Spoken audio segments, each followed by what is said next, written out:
Hi, welcome to this short lecture looking at a specific part of the New Labour educational policy, which is known as the New Labour paradox. I'd like you to have a clear understanding by the end of today's session on what is the New Labour paradox. What do I mean by that? New Labour were elected to government in 1997. They were in power until 2010, and they really focused a lot on educational policy. Most of the policies were introduced in the first few years of their term, although there were some others that were introduced a bit later as well. Okay, so what actually is a paradox? You can Google it to double check, but a paradox is, I always think of it as being a contradiction. A paradox is almost when two or more things exist that shouldn't exist together because they contradict each other so much. And many thinkers, when they've looked at New Labour, have said, well, actually, when you look at their educational policy, on the one hand, they clearly wanted to help the working class to kind of deal with disadvantage. However, on the other hand, they seem to be very concerned with the market and the economy and sort of neoliberal ideas. These policies, they seem to have opposite aims. So the first one I briefly mentioned, it was sort of compensatory policies. Now, compensatory policies, they aim to close the gaps in achievement for disadvantaged groups. And most educational policy is very much focused on the class gap. Okay, it is probably the most significant gap in attainment. When you look at the achievement of, for example, working class pupils versus middle class pupils, there is a significant gap and it's really difficult to deal with. There are other compensatory policies that we'll be looking at that focused on, for example, ethnic minority groups, like trying to improve the attainment of certain ethnic minority groups that weren't doing as well as others. And then there are also policies dealing with gender as well. Okay, for example, there is a gender gap in achievement, with maybe the gap being that boys aren't doing as well as girls. So there are other compensatory policies there that are focused on dealing with or narrowing the gap between girls and boys. However, I'd argue New Labour predominantly focused on the disadvantaged groups in terms of the working class, so compensating for the disadvantage in their background. So you might want to think of cultural capital or cultural deprivation if they lack the cultural capital, and obviously material deprivation or economic deprivation. Okay. And then the other policies seemed to have a much closer relationship with marketization, this sort of neoliberal marketization agenda, getting education to compete and behave like it's in a business marketplace, okay, which does create a much more efficient education system. However, quite often marketization policies are at the detriment of disadvantaged groups. They don't tend to do so well under marketization systems, as we've looked at before with the study of Gurwitz, for example, and parental choice. I'd just like to mention, as well as sort of neoliberal marketisation policies, New Labour certainly also introduced the idea of privatisation into the education system as well. We start to see private companies become involved, which is also part of the neoliberal approach to education, that it should be shifted towards private sector. And if you can't privatise it, then you should make it at least compete like it's in a marketplace. So we're going to apply that to New Labour's approach to university education, also known as higher education, and then I'm going to get you guys to complete an activity looking at all their policies and putting them into those two categories, so compensatory or neoliberal. So when it came to higher education, there was a real mixture of compensatory, compensating for disadvantage, predominantly coming from a working class background, and neoliberal policy. So we see a bit of marketisation policy and also an element of privatisation as well when it came to university education. And this all was against the background of wanting a much more highly skilled and qualified workforce. That's why Tony Blair said famously, the priority is education, education, education. Because they recognised that we needed an improved in human capital, which ultimately benefits the economy. The economy will be more productive. There'll be more money in society for individuals, for the state through taxation. Okay, so New Labour recognised that we need to get a much more highly skilled workforce. So in that sense, the aim to improve the economy, to me, that links more closely to like a neoliberal idea. Okay, however. And they also recognise that this then reduces the dependence on benefits. We know that's a bit closer to the New Right agenda. However, New Labour also wanted to increase social mobility through education, education, education. Now, social mobility is the ability to move up and, in theory, down classes. And if you want to increase social mobility, it's very much about moving up through the social class system. So if you start off working class through education, you should be able to qualify yourself and perhaps end up with a middle class occupation. And therefore, when you have children, you'll have children in the middle classes, for example. Okay, so it's moving up through the social classes. So let's have a look at the specific policies applied to university, and I'll talk through which ones are compensatory and which ones are neoliberal. So the idea that 50% of 17 to 30-year-olds should go to university, that is very much, I think, a compensatory policy, okay? Because prior to this big push from New Labour from 97 onwards, the majority of young people who were going to university were those that came from middle-class backgrounds. They were the ones that could afford to live away from home. Their parents could afford to pay for the rent and pay for the books, for example, that they'd need to study.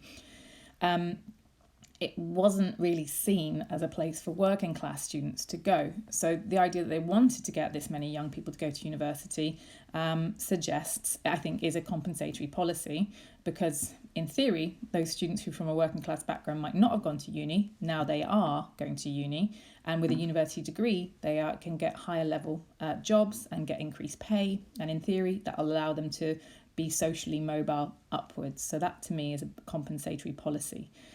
Now, obviously, it was more complicated than that. They had to introduce a range of policies to kind of get to that point. And one of those things was the introduction of the university tuition fees. So clearly, if you were suddenly going to send 50% of your young population to uni, that would cost the government a lot of money. And prior to that, most university students who were from a working class background, they would have got what's known as a bursary or a grant from the government, which they wouldn't have had to pay back. Okay, it was like based on their background, they'd have been assessed, and the government would have given them this money, if you like, for free to study. Now, if all of a sudden you're going to increase enormously the number of people going from a working class background to uni, the government was like, well, we can't afford to pay for all these students to go to uni. So they introduced the student loan system, which I've put as red because I think of it as a compensatory policy, because that meant that all students from all social backgrounds, including the working class, could now apply for this student loan. It's a really low interest loan. They don't have to pay it back until they're earning over a certain amount of money, and they could use that loan to pay for the tuition fees that are introduced, which I'll talk about in a second, pay for their accommodation and pay for books, for example. So the student loan system itself is compensatory because it meant that students from poorer backgrounds could now afford to go to uni because they didn't have to turn around to their parents and say, oh, can you help me out, which they might not have been able to do. Now, the reason I've set in the university tuition fees themselves, I've put them as a blue, is because I would argue that tuition fees being introduced is definitely evidence of trying to get the university system to behave like a marketplace. Okay, all of a sudden, each of the students or potential students, they now represent a bunch of money to universities. When I went at the very beginning of this policy, it was about £1,000 a year. So, £3,000 over the 3-year course. And we know now tuition fees are closer to £9,000 a year. And so that is quite a significant amount of money available to universities if they can attract these customers. So students, because of tuition fees, students now represent the customers, and universities have to compete with each other to attract these customers. And they'll do that by maybe offering excellent university accommodation that would be really attractive to students. Universities now compete with one another to show which universities get the best results for their students. And there's lots of surveys done on students' opinions about the course, and those surveys are published, which lots of students will look at, potential students will look at, to try and figure out which university is the best one for them to go to. So you've got elements there of what we've seen happen lower down in the education system. Okay, with publishing of results is very similar to league tables. But funny enough, when it comes to attracting students to uni, other things become more important. Like I said, the cities that they might be in, the quality of the accommodation, the student union activity, those sorts of things become very attractive. And that's a way of universities marketing themselves. So you've got tuition fees creates an education marketplace and lots of competition. The student loan system is a compensatory policy. And I would also argue, in brackets, the student loan system, there is an element of privatization there. Those loans were often underwritten by the banking sector, which is in the private sector as well. Okay. However, the government would be ultimately responsible for any debt that wasn't paid back. So the government, if you like, held the responsibility for those debts, even though it's run through a private system. And finally, there's the Aim Higher programme. So whereas the ones we've spoken about so far, like the student loan system, for example, is very much an economic policy, Aim Higher was a policy that was about getting young students from disadvantaged backgrounds to aim aspirationally to go to university. Often these might be young people who had no one in their family who'd ever gone to uni. They'd be like first generation university applicants or going to uni. And this policy was very much about getting colleges, so sixth form colleges, to identify potential working class students who perhaps weren't thinking of uni and getting them to think, oh, you know what, I could go to uni. So you might get some employment counselling, or mentoring from the college, who would encourage those students to think about going to uni, to think about applying to uni. They get a lot of support with their application. And if they wanted to go to an open day, quite often the Aim Higher programme included a fund where they could get funding for, train tickets to get to that university, or accommodation if they had to go quite far away to stay overnight in order to go to an open day. So Aim Higher was mainly aspirational. Aim Higher was mainly aspirational. However, it also had an element of compensating for economic capital as well, because they provided those funds. So I would like you now to have a look at the rest of the New Labour policies that I've spoken to you about. These are all of them in the bubbles. And I'd like you to sort them into the two different categories, compensatory, okay, or marketization, the neoliberal marketization ones. And in brackets after marketization, I should have written also privatization as well. There are a couple of policies that are a bit of both. Okay, so look out for those ones. And can you look out for the one policy that doesn't actually fit into either category? I would suggest doing this, if you have A3 paper, doing this on A3 paper. Because when I run through the answers, I will talk about each of these policies individually, and I'd like you to add additional notes about them.